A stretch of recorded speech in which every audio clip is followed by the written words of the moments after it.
So recently, Party in My Living Room collaborated with SUNO to create an AI-assisted hip-hop album in 3 days. Now, Third says that they are able to tap into real culture, and Crisis says it's no different than using a computer versus an analog sampler. Now, the lines between innovation and exploitation in music are constantly shifting, and this collaboration pushes those boundaries. But is this an application where SUNO/AI is good for an artist, or is this the same thing that Timbaland's basically been looked at as guilty of? Everybody's always scared when a new idea comes in. You know what I'm saying? So everybody was afraid of making beats on computers when I started out. Look where they're at now. My name is Stars. I'm the founder of Party in My Living Room. We're here today, in partnership with SUNO, and we're able to tap in with the real culture that Party in My Living Room is creating, and that is around real artistry, real rappers, real singers, just real musicianship. The future is here. Everything is a tool when used correctly. Just seeing what SUNO has to offer and how, it's a language. You can speak to it a certain way. But what you want from it is it's totally up to you. It's not like it does anything for you. You have to be the programmer. So it was kind of beautiful. It was beautiful to see the possibilities. I was very impressed. So, I got some stuff to say about this one. I bet you do. But what do you guys think the long-term cultural implications of integrating AI into, the creative process in this manner that they're speaking on for hip hop? Do you think this is the type of creation that's sustainable? Yes. Well, dang, you said it fast. I was about to let Long cook. Oh no, you go let ahead. him cook. I'm sorry. Go ahead. Because I'm waiting on Long. Go ahead, bro. No, I don't have to go first. Go ahead, bro. I'm just messing with you. No, I mean, look, we can fight this as much as we want. Sure. And I think we have seen it in the examples when we've had discussions where I feel like, and I think we all feel like, the technology is being abused. But it is a situation to where it's like the toothpaste is out the tube now. I think there are people who are going to find practical applications to help them create what I'm seeing from this video, and maybe I have to do a deeper dive into the work that they've done before. But I'm like, okay, if everybody's in the room and they're writing lyrics, they're performing lyrics, the beats are still being made through traditional means. They're getting these samples. The samples are generated from AI. Samples are generated from AI. This might just be the brave new world that we're going to have to figure out a way to not only criticize, but figure out how to use. Because like I said, for say like the Grammys, I know the Grammys are kind of a sticking point for us here on this show, but it's like, okay, how much can be generated from these AI programs and you still consider it, a human composition? And how much and can that be considered for, some sort of award? Because it's like, hey, you let the computer do 30% of the work. You did the other 70. So is that acceptable when it gets to 50-50? Do we have to draw the line there? I think there are just so many more conversations going to have to be had. But at least with this particular instance, all the people who are creating are in the room. And I think what I've had an issue with is, and I think we've all had an issue with, is it enables you to steal from people who are part of a creative process and then take whatever they've done to the next level and perhaps have the option to leave them out. And I think that's where for anybody who's been watching or listening, the issue we've had with Timbaland and AI. So go ahead, bro. Go ahead. Jump in. Right. So I got a question, because I'm confused by what it is that they're actually sampling. You know what I mean? So when you say that they're, or what the AI is doing, so when you said the AI is creating the sample for them, are you saying because I've seen videos where people will do 1960 soul singer and it's a song about wash your ass. Yep. Mm-hmm. Yeah. So stuff like that. So from my interpretation of this, based upon what I've seen, because I just saw the promo video and I saw one other response, was that they are prompting AI, SUNO, to generate the samples, and then they are in return working together to create the thing that they're doing. Like adding drums to it. Adding whatever they need to add to it from that perspective. So it's almost like digging for a record. Yeah. In a sense, it's kind of the way I'm getting from it. I could be wrong. I don't know, but yeah, that's. All right, so How do you feel about that now that he said that? I think that's cool. Okay. You know what I mean? Just because you have like artists that can take a certain part of a song and make that the hook. Like if the rapper's making a verse, like if I got a song that I want to call Wake Up, I can have a soul singer sing Wake Up, and I could use that every fourth or eighth bar, you know what I mean, to come in. So I think that's not too bad instead of having to dig. It's less time consuming, you know what I mean? It's more convenient. It's convenient than digging for records and whatnot. Yeah. Does it take away from like DJs and real crate diggers like Alchemist and Derringer and, you know, people, they're going to feel some type of way about it, you know what I mean? Because it's taken away from what made them who they are, you know what I mean? So it's taking the crate digging aspect away from producing, you know what I mean? Yeah. But it's what Serato did for DJs. To the point. I don't think it is. I might think I like that one, but Lone, go ahead and jump in on your thoughts. I mean, I think here's the thing that, look, I'm a supporter of all these artists. Mm-hmm. Yeah. This actually kind of hit me kind of funny. And, I'm a big fan of Thurs. Mm-hmm. I'm a supporter of a party in my living room. I bought one of their t-shirts, mm-hmm. I like what he's done for a very long time. Crisis has always been my favorite producer out of that camp. I agree. Chuck English is Chuck English. I saw Amon Omari's name pop up on there as well. Man. Super talented. Like, these are all artists that I've been supporting when nobody else is supporting. Yeah. You know what I mean? Like, so I was really conflicted when I saw this. Mm-hmm. Like, I was honestly disappointed. But I'm also on the other side of where, look, man, the original statement was, is this type of creation a sustainable model for artists? I think it depends on how we look at it. Because from one perspective, you can't compete with capitalism. And what is happening here at the root? And I side with the top music attorney. I side with the Needle Drop and the Curtis King and everybody out there that essentially has a lawsuit against SUNO, because these samples are being generated from real musical works, and there's no contribution being given to the original works that it is pulling information from. I see it as a completely different thing from sampling. I think it's different. I think there's different ethics around each one of those things, right? And we could go deeper into that if we wanted to, but it's different when there is a tech bro who is profiting off of art and culture, as opposed to, I mean, I guess you could make the argument that a record label in a way, but right. And then there's that, but at least there's an artist somewhere deep into that paperwork. Sure. And so from the ethical standpoint, I'm just going to say, like, I'm not for it, man. Like, and don't get me wrong. I played around with Udio and SUNO maybe over a year and a half ago. I've done the same thing. I've made beats doing exactly what they did, typing stuff out, making samples, and made something from it.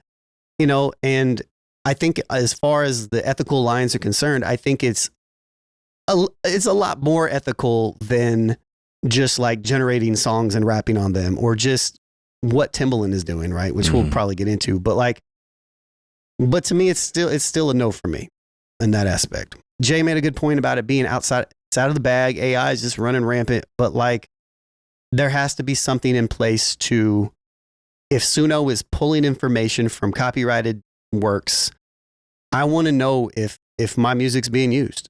And we have the technology now, as opposed to 20, 30, 40, 50 years ago, however long, it feels like 50 years ago, but I'm not even 50. But back when they were sampling was originated, and mainstreamed, we have the technology now. And to me, it's that break the checks off.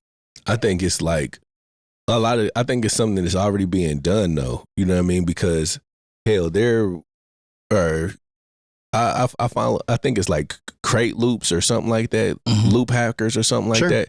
They make beat packs. Yep.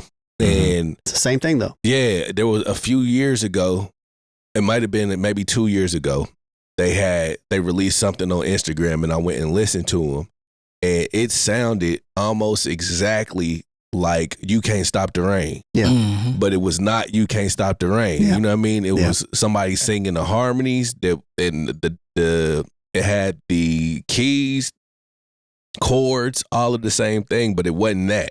Yeah. But it sounded very close to it. Similar to that Pharrell lawsuit, probably. Yeah. With, And I think that's probably what this is doing. You know what I'm saying? There's no doubt it's because the AI does not just exist on its own. Mm-hmm. It has to pull in data from somewhere. And if it's pulling in data from copyrighted works and music that exists out there, then it's pulling intellectual property, if you will, from people that exist and organizations that exist. Like Larry, I'm sorry, Larry Jones, Another Day Part 2. Mm-hmm.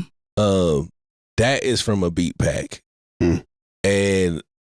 But the difference between the two is I don't know what the original sample is. I can't tell you what the original song is, but it sounds like something. Like I went and Googled, or I went on Who Sampled, you know what I mean, to try to find out what was this, right? And it pulled up a beat pack. Yeah. Mm-hmm.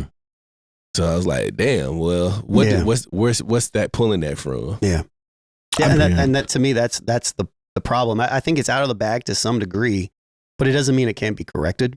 It doesn't mean that you can't put pressure on these tech companies to do the right thing, figure out how to do the right thing moving forward. Like there was a time when the music industry was deep into like YouTube almost shut down because of Content ID. YouTube had to figure it out. To me, that's what this is as well. So I'm going to say this and I'll let you talk, Terry, but like, I'm a big fan of Thurs, Amano Mari Crisis, and Chuck English, but like, I'm on the other side of this.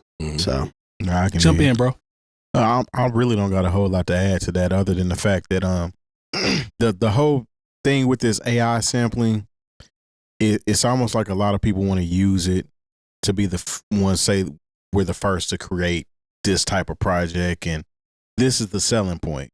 So a lot of people might not listen to it, or might not have listened to it before, but they listen to it now just to try to see what it feels like and see if they like it or not. But at this point, I mean, AI and sampling is it's like a cheat code to sample, because you don't have to pay anybody directly. Like say I sampled Zapp and Roger, and it's, you know what I'm saying, obvious that I sampled that. I have to pay them. I have to cut them a check because I sampled this.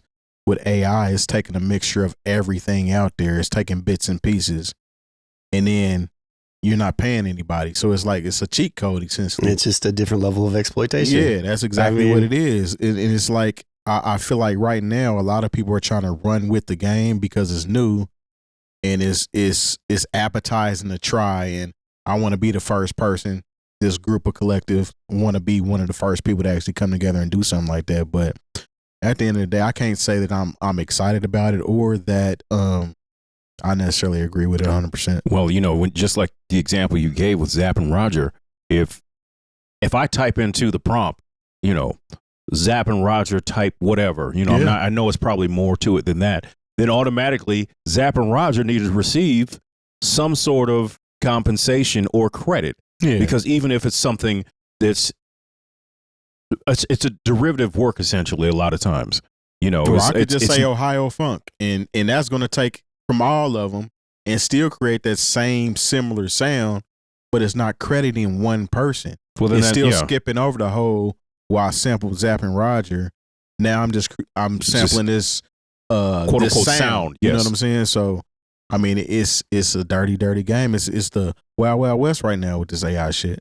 Yeah, and I feel like, don't get me wrong, like I understand, I intimately understand how challenging it is to sample and declare samples and to go through that process as a sampling producer. So I can understand where that's the first thing my mind went to like a year and a half ago. I was like, oh, I can make my own samples, and then I don't have to go through this big long headache of doing this. But then the other ethics kind of pop up, around that. But it's like they never really fixed the TrackLib tried. TrackLib tried to some degree. But sampling is this very interesting type of very unique art form, and I'm all for it, and I think it's important. But I think we're in a position right now where we have to put pressure on these tech companies to again, this is capitalism. And it's capitalism, and there's no ethics involved in this shit. It's only about the money. It has nothing to do with culture. Yeah. And I think that's an important piece. Like, sometimes that gets washed away in the conversation. It's just like, oh, well, it's cool for the artist. Yeah, but who's profiting from it? Yeah. You know, like, who's getting cut out? And the artists are getting cut out. And that's the problem that I have, you know? Like, sure, this argument could have been made about sampling, and it can, and it's a different type of conversation, but like, we know better now. And this people are getting paid from sampling. And this tech is evolving, and there's no reason why they can't be pressed to make the tech so it works the way that it should to benefit people and not just the bros. I think what stood out to me was two things. One is the people that were in the video, kind of like what I was wanted to see what Lone was talking about, because it's one thing to see people, you know, say, oh, we're using this and we're benefiting from this. But it's another thing to see people that you know can slap on their own or have been doing this for a long time at a very high level. And then you see them come out and say, hey, this is the new XYZ and everything is fine. I think that is what I took from it, because there's a dynamic there that comes with that. When you see people that are credible vouch for it, I think that makes it how it's looked at across the board. It's very surprising. Yeah, I think it's received a little bit different when credible, actual, what I would deem monsters come out and say, well, we trying this too. I was disappointed when I saw it. Like, I was like, 100%, because you know who they are. Yeah, you know that we do. I'm not gonna say we do. But were you more disappointed in seeing them vouch for it than you were with Timbaland? Yeah, I was more disappointed with Timbaland. I was more disappointed with them. The only reason I say Timbaland is because of his legendary stature. Now, as it relates to who I can relate to more, or, you know, whatever that is, that's these guys. Yeah. But from a national standpoint, 100% Timbaland, just because of the impact that him using it can have versus what we're talking about. But this is par for the course for Timbaland. In my opinion. That's fair. So, like, you know, he's had the controversy behind all this stuff. These other people are people that, generally speaking, like, they seem like they have morals and shit. Yeah. That's the part. You know? Because we know. We know who they are. Yeah. I was surprised when I heard Iman Omari. Yeah. He's a monster, man. Monster. He makes his own sound packs too. Yeah. You know? Yeah. You know, it's a Crisis even. Like, Crisis and Chuck English are both producers that can make music without original. Samples. Yeah. You know, and they're good. They can do both. So, and Iman Omari as well. You know what I mean? So, and Thurs is just a super talented rapper who never picks bad beats. So it's, you know. I asked this though, like, could it be just fatigue, artist fatigue? Because creative fatigue? Yeah. You know what I mean? So I think there's something there with, to me, when I look at this from the outside and I try to put myself in their shoes, number one, it is a big tech company that's trying to collaborate with you, right? But how do you compete with the way that music is moving right now? You can't. You know?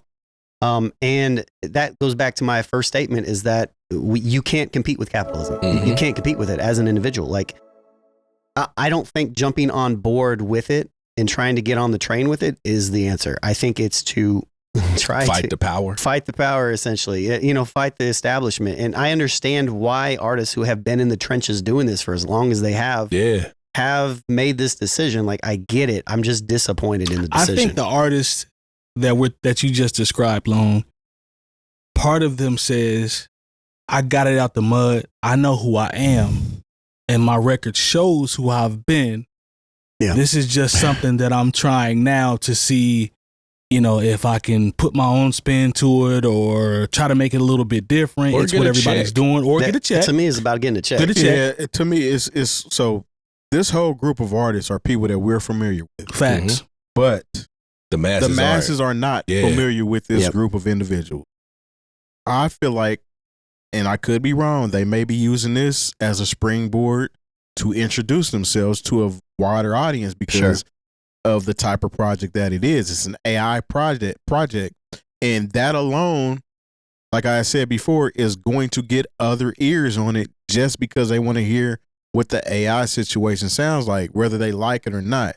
I didn't think about that. It's still introducing them to these artists, and then maybe they're like, well, let me hear what they sound like without the AI. Only reason I want to disagree with that is because the only people that really care about this are real musicians.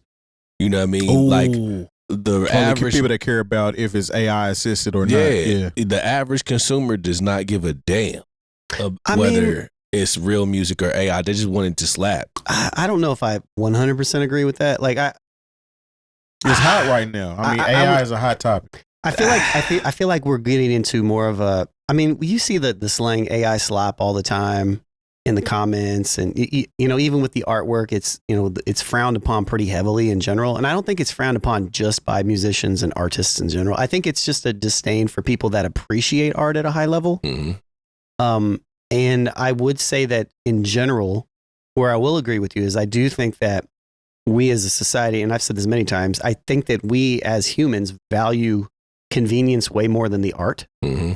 And so I think that falls in line with that thinking a little bit. I think Byron is onto something when he speaks about you want to generalize it and chop it all the way down to the average consumer. We have to remember that we are a niche in terms of how we look at things here because we've done it for so long. So we're kind of like the guys that we're speaking about, right? Mm-hmm. So we can relate to certain things. But I hate to use the cliche term, but the average Joe, if you will, mm-hmm. if you ask him, he gonna be like, I mean, it slaps. Mm-hmm. I think there's something there, right? I do think there's something there based on what I'm not disagreeing with that. Yeah, I'm not disagreeing with that. But yeah. But I do think it's more. I think it's more than just musicians and artists. I guess. Yeah, I agree with you. But like, all right, so like, let's revisit the Kendrick Drake situation. Oh, we're gonna get in trouble now. Well, Metro Boomin created BBL an Drizzy. AI sample with BBL Drizzy, which was just supposed to be funny. You know what I'm saying? Drake actually sampled it to rap over. Mm-hmm. You know, so everybody knew it was AI, and everybody wanted to hear it Mm-hmm. because it was AI type. You know what I'm saying? And it was funny. So that's the reason why I kind of think that with it being an AI assisted situation, I feel like that's going to put more eyes and ears on it, just for people to kind of see what's going on with it. Well, this is where when people say, "Oh, it's kind of like Serato," this is the only way I can compare it to Serato. Is how when you go to a party, and people want to hear, they just want to have a good time. They want to hear you play the joints put together in a way that makes asses move. They don't care if you're playing them off of a vinyl record, it's a first pressing, that came out in whatever year, or if it's an MP3 file. They don't even care about the quality of the MP3 file a lot of times. Convenience versus art, man. Yes, that's what it is. That's the only way I could, because like I said, you talked about the average Joe. He doesn't care, and he doesn't want. There are some people who are listening to this particular podcast. They want to have these conversations, and it's interesting to them. But to the average person who's just listening to this project, they may not care at all. They just want to throw ass. Exactly. I agree with that to an extent. But again, like the framing of this that I disagree with is not the tool aspect. Mm-hmm. I think AI is a great tool. The only problem that I have with this is the fact that it undercuts the artists. Mm-hmm. That's it. So like for the argument, when in comparison to Serato, yeah, I can see that, but Serato is also not undercutting artists or DJs or anything, right? No. You can still go out and DJ with turntables and vinyl. Granted, it just makes it easy. It just makes it easier, there you go. And this does make it easier. Like, I feel like if the infrastructure is put in place to where like it can benefit the artists that it's originally pulling the music from, I think it's a great tool. I think it's a spectacular tool, to be honest. Yeah. So, I'm all for tools. Like I teach this stuff. Mm-hmm. Like I'm all for tools. I'm up on the tools before the tools happen. You know what I mean? So, another conversation which we won't have now is stems is another very interesting thing that's going to, I think, create some conversations in the future as well. So no, for sure. But hey, the evolution, we can't stop it. We have to adjust and either figure it out or, like somebody said earlier, just stand in the paint. Ride or get rode on. Ride or get rode on.